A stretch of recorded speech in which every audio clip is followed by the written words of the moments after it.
Le duel entre Barcelone et le Paris Saint-Germain comptait parmi les affiches les plus attendues de cette phase de groupe de Ligue des Champions. Le Barça, encore en reconstruction sous la houlette d'Hansi Flick, voulait frapper un grand coup contre le champion d'Europe en titre. Le PSG, dirigé par Luis Enrique, se présentait à Montjuïc avec l'ambition claire de confirmer son statut d'équipe dominante en Europe. Le décor était particulier. Barcelone ne jouait pas au Camp Nou, en rénovation, mais au stade olympique de Montjuïc. Cette enceinte de 50 000 places offrait une ambiance différente, mais les supporters catalans avaient répondu présent. Le public voulait voir son équipe briller dans une rencontre de prestige et envoyer un message fort au reste du continent. Côté parisien, l'objectif était simple, revenir avec un résultat positif pour marquer le coup d'entrée dans un groupe relevé. La Ligue des Champions ne pardonne pas, et une victoire à l'extérieur contre un géant historique comme Barcelone valait bien plus que 3 points. L'enjeu psychologique était immense. Ce contexte ajoutait une tension particulière. Le duel n'était pas qu'une simple confrontation sportive, mais une bataille d'image, de prestige et de suprématie. Et dès le coup d'envoi, on a compris que l'intensité allait être totale. Barcelone devait faire face à plusieurs absences de poids. Johan Garcia, son gardien emblématique, manquait à l'appel, tout comme Gavi et Rafinha. Flick devait composer avec une équipe rajeunie et expérimenter de nouvelles associations, notamment avec Ferran Torres et Rashford en attaque. Le PSG n'était pas épargné non plus. Marquinhos, Ousmane Dembélé et Kvaratskhelia étaient indisponibles. Luis Enrique avait dû réorganiser sa ligne défensive et offensive. L'occasion était donnée à des jeunes comme Seny Mayulu de prouver leur valeur dans un match à haute intensité. Cette situation d'équilibre dans les absences montrait la profondeur des deux effectifs. Chaque entraîneur devait trouver la formule gagnante malgré les manques. Cela donnait à la rencontre un parfum d'incertitude, car les deux équipes arrivaient diminuées mais déterminées. Enfin, un duel particulier attirait l'attention avant le coup d'envoi, celui entre le prodige barcelonais Lamine Yamal et le latéral portugais Nuno Mendes. Deux jeunes joueurs explosifs, capables de changer le cours du match et dont les trajectoires allaient se croiser tout au long de la soirée. Dès les premières minutes, Barcelone a imposé une intensité étouffante. Le pressing haut dérangeait la relance parisienne et le trio offensif combinait avec vitesse et fluidité. Rashford multipliait les appels, Olmo distribuait les ballons et Yamal tenta de créer le danger sur son côté droit. À la 19e minute, l'effort collectif a payé. Sur une action bien construite, Rashford a glissé une passe en profondeur pour Ferran Torres. Ce dernier a trompé le gardien parisien d'une frappe croisée précise. Le stade a explosé de joie, le Barça menait 1-0 et semblait avoir pris l'ascendant psychologique. Après ce but, le Barça a continué de pousser, multipliant les situations dans la surface. Dani Olmo a eu une opportunité sur coup franc et Rashford a failli doubler la mise après un contre rapide. Le PSG, de son côté, peinait encore à trouver ses marques et se replier. Ce premier quart d'heure symbolisait la volonté des Catalans de montrer que, malgré les absences et les doutes, Barcelone restait une équipe redoutable en Europe. Mais le PSG n'avait pas dit son dernier mot. Après avoir subi le jeu, le PSG a progressivement trouvé du rythme. Le milieu parisien, mené par Vitinha et Zahir Emery, a commencé à mieux contrôler le ballon et à calmer les vagues barcelonaises. C'est dans ce contexte que Nuno Mendes a décidé de prendre les choses en main. À la 38e minute, le latéral gauche portugais a déclenché une accélération fulgurante sur son couloir. Il a débordé son vis-à-vis et délivré une passe précise pour Mayulu, positionné à l'entrée de la surface. Le jeune Parisien a ajusté une frappe placée, imparable pour le gardien du Barça. Cette égalisation a changé l'atmosphère du match. Les supporters barcelonais, jusque-là en feu, se sont tus un instant, choqués par la réaction parisienne. Le PSG montrait qu'il suffisait d'une étincelle pour revenir dans la partie. La fin de première mi-temps s'est déroulée sur un rythme plus équilibré. Chaque équipe a tenté d'aller chercher l'avantage, mais les défenses se sont montrées solides. Le suspense restait total à la pause. En seconde mi-temps, le PSG est revenu avec un visage plus dominateur. La possession a penché du côté des Parisiens, qui ont commencé à imposer leur tempo et à enchaîner les attaques placées. Barcelone, de son côté, semblait reculer et manquer de solutions offensives. Les statistiques de tir témoignaient de ce changement. Alors que le Barça avait commencé fort, Paris a fini le match avec 15 tirs entre 12 seulement pour son adversaire. L'écart se creusait également sur les tirs cadrés, avec 7 pour le PSG contre seulement 3 pour Barcelone. Dani Olmo a eu l'une des rares occasions catalanes de cette deuxième période, mais son tir a manqué de puissance pour inquiéter le gardien parisien. De l'autre côté, Ramos et Vitinha se sont procurés de belles occasions sans toutefois parvenir à trouver la faille. Le match semblait filer vers un nul logique, mais Paris continuait d'appuyer. Le pressing constant des latéraux, notamment Nuno Mendes et Hakimi, forçait le Barça à défendre bas et à perdre des ballons dangereux. Alors que tout le monde croyait au partage des points, le PSG a frappé en toute fin de rencontre. À la 90e minute, Achraf Hakimi a lancé Gonzalo Ramos dans la profondeur. Profitant d'une défense barcelonaise mal alignée, le Portugais a contrôlé avant de conclure d'une frappe imparable. Ce but assassin a brisé les espoirs du Barça.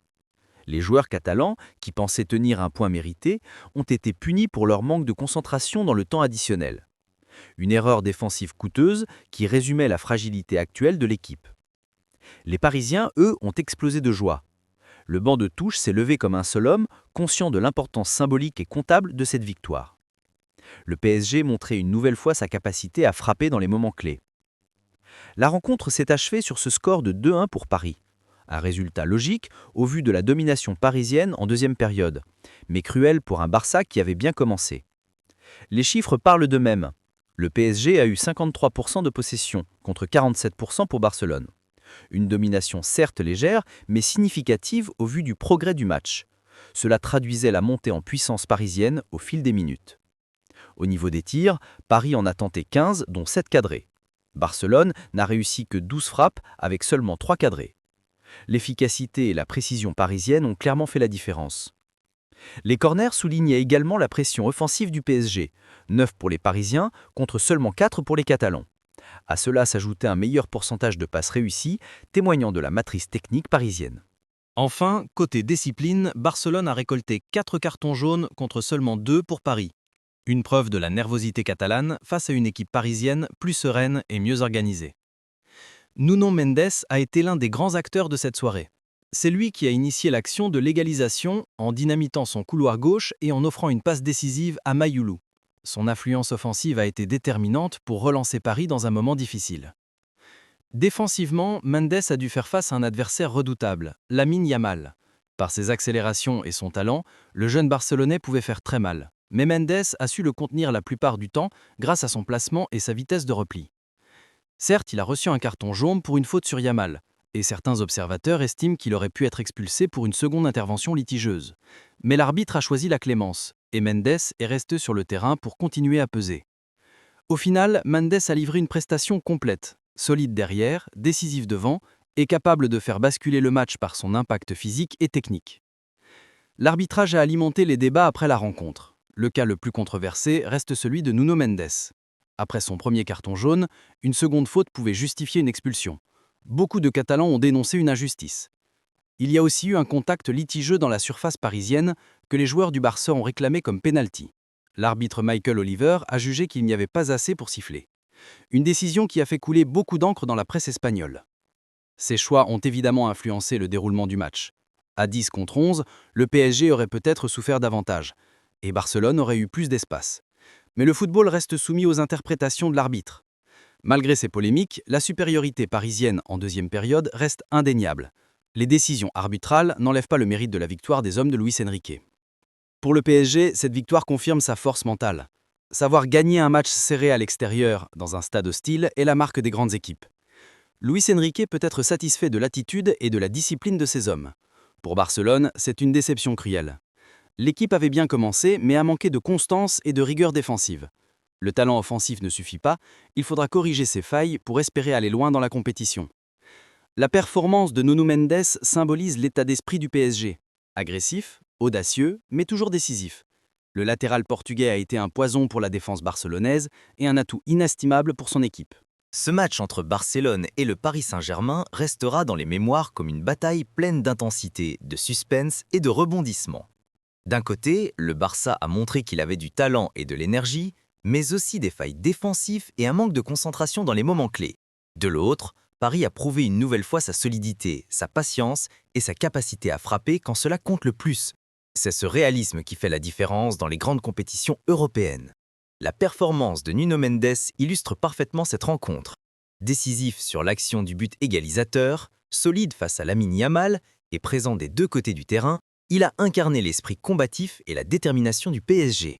Même si son match a été marqué par une polémique arbitrale, son influence reste indiscutable. Son rôle dans cette victoire confirme qu'il est l'un des meilleurs latéraux d'Europe à l'heure actuelle. Pour Barcelone, la leçon est claire. Dans la Ligue des Champions, l'intensité d'un quart d'heure ne suffit pas. Il faut être concentré pendant 90 minutes et plus. Les erreurs défensives et le manque de lucidité dans le dernier geste ont coûté cher. Mais ce jeune Barça a aussi montré du potentiel et des promesses qui pourraient se transformer en succès dans les prochains mois s'il parvient à progresser collectivement. Pour le PSG, cette victoire à l'extérieur envoie un message fort à toute l'Europe. L'équipe est prête à défendre son titre et à affronter n'importe quel adversaire. Avec des joueurs expérimentés et des talents explosifs comme Nuno Mendes, Ramos et Hakimi, Paris a toutes les armes pour viser haut. Ce soir, à Montjuïc, ils n'ont pas seulement gagné 3 points, ils ont gagné en confiance et en autorité. Et maintenant, c'est à vous de jouer. Qu'avez-vous pensé de ce match? Barcelone méritait-il mieux ou Paris a-t-il montré qu'il était déjà au-dessus?